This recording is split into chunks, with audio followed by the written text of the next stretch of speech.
Salut, c'est Remix du blog L'échographe. Alors je vous présente mon analyse technique du lundi 25 mars. Donc aujourd'hui le CAC perd 1,12%. Malgré une hausse assez spectaculaire, hein, parce qu'on a ouvert quand même au-dessus donc de la M7, on a fait un gros gap à l'ouverture. Là ici on a ouvert à 3824 là. On est monté à 3836 et après badaboum, on est redescendu et on a transpercé donc tous les supports, donc à savoir donc on est revenu transpercer la M7, la M20, les 38 de Fibo et les 50% de Fibonacci aussi. Donc là on vient marquer un plus bas ici à 3720. Et on est remonté un petit peu pour clôture donc à 3728. Donc dans cette séance, donc bien sûr comme vous voyez, hein, c'est pas positif du tout. Bon, ce qui est quand même bien, si on avait ce gap là à venir combler, ça au moins c'est fait.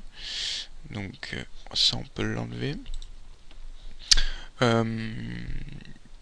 Là, je fais très attention à cette moyenne mobile en bleu là, que vous voyez.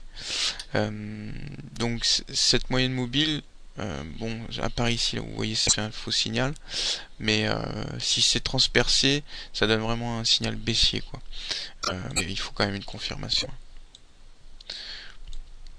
Donc là, l'objectif baissier, parce que faut pas oublier non plus qu'on est en tendance haussière, on est toujours en tendance haussière.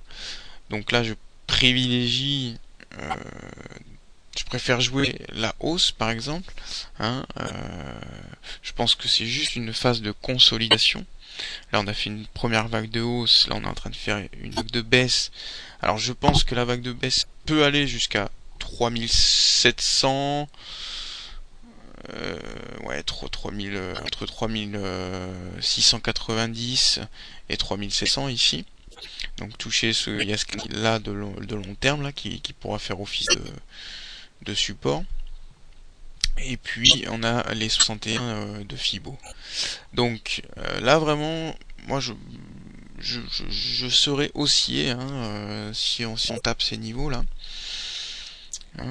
Parce que bon bah c'est classique hein, de faire une jambe de hausse et après donc, la correction qui va chercher entre les 50 et les 60% de Fibo avant de, je pense, pour repartir à la hausse.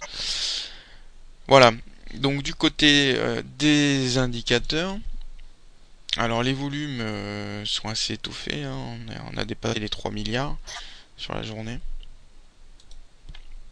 Sur le RACD, alors là il est toujours mal orienté, hein, voilà, sous sa ligne de signal. Pour ce qui est du momentum, ben voilà, là on est en territoire négatif, donc pas bon, c'est pas bon. Et le stochastique, donc pareil, un plonge et là donc commence à passer en zone de survente. Voilà, donc voilà ce que je pouvais vous dire de la séance du 25 mars. Donc pour la séance de demain, donc, je pense enfin moi je préfère attendre ces supports là pour essayer un call plutôt que de jouer la baisse. Enfin moi je préfère jouer la hausse hein, dans ces conditions là. Mais voilà. Ceux qui sont patients ils pourront attendre les 3700 ou sinon commencer à remplir le portefeuille sur ces niveaux là mais tout en se gardant un petit peu sous le pied pour reprendre si jamais ça tombe un petit peu plus bas quoi. Voilà, en tout cas ça c'est mon sang, hein, ça ne concerne que moi. Ne prenez pas ça en tant que conseil d'achat ou de vente, hein. Donc voilà, ça reste mon sentiment. Bon, ben je vous souhaite une bonne journée pour demain et de bons trades. Et à demain.